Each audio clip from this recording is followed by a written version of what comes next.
Hey, here I am. I'm going to show you something uh, in terms of my first time spinning with a strick on a distaff. So my wheel didn't come with a distaff, but it came with the bottom portion. And so I made a distaff, and I'll show you a picture. Hopefully I remember to put it at the beginning of this video.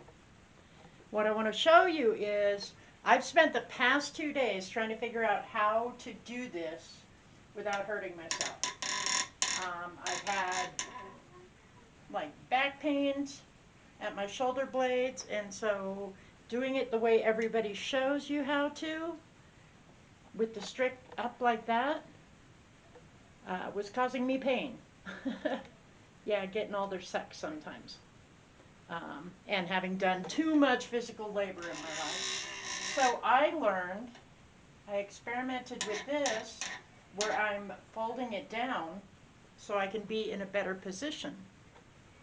And it also helps with my thumb issues too. Too many years of milking goats by hand and doing miniature sculpting. So let me show you how this works for me. Like I said, this is my first strick ever. 2 days of spinning it, practicing different ways just to get a feel for it. And I've only been spinning flax for a year now, and so I'm relatively new to that, and I'm bending that even further down. And now that I'm out of rhythm because I started with the camera, I'm going to take that apart, pull some of this out so that I can start over again. So, and bear with me because, it's all me. I don't know necessarily what I'm doing, learning all this technology and stuff. And hopefully I have it at an angle so you'll be able to see how it works for me. And I mean, I might be the exception to the rule, but this might help somebody out. And I've only been spinning for about 2 years, but primarily just flax the past year because I'm in love with it. And so I'm able to control with this hand and feed out. And something that has really helped me is as you can see, I have like kind of a navy blue short pile rug on the ground, on the floor here in my art room. And I have found that has become invaluable when spinning flax because I'm able to see the rug between all the fibers, so I get a really good feel for how many of the fibers I'm pulling. And so I kind of want to see space between them. I'm going really fine for me right now, and it's making me nervous. But I'm able to have a better judge of exactly how much fiber I've got going on. And there was some chuff, I call it chuff, what's left over from the flax plant.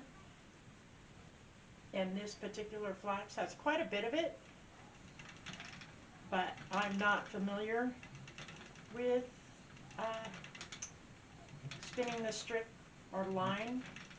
I got this from an organization, a group called Berta's Flax, and I would suggest you go ahead and Google that. It's from Austria, and the woman who runs it, there's a Facebook page called Berta's Flax. Uh, she is locating trunks and trunks of flax that was just going to be lost to the world. And family members of deceased flax spinners and weavers have contacted her, and so she gets all this flax, and it's not lost in history. And some of the women's stories are just amazing. And for all I know, this flax is, getting close to 100 years old. So it's just, it's magical. I'm very honored. there was a lot of shipping issues and all kinds of things. I just paid for shipping, and then I got 8 stricks of flax. It took a year, but it was so worth it, and it made me cry when I opened it. And I laid it out and started dressing my distaff. Just some energy about this was beautiful. But as you can see, I'm able to like see with my dark rug in the background, and I don't have to be lifting up and twisting my body to access the flax. And it's a really good angle for me, and it's not hurting, and I'm not going to worry about that check. But I'm real happy after 2 days of trying to figure out how I can do this and have no back pain, not a lot of thumb pain, because a lot of people I see are clenching here, and I can't do that because my thumbs will ultimately really start to take it out on me. So I have found a method that's really working for me, and I'm feeling like I'm more consistent. Not that you can see there. And there's something that I'm gonna pop that out. But this is the method that I have discovered that really allows me more consistency, more ability to get thinner, because I have that rug in the background, so I can get it pretty thin. I don't really want to weave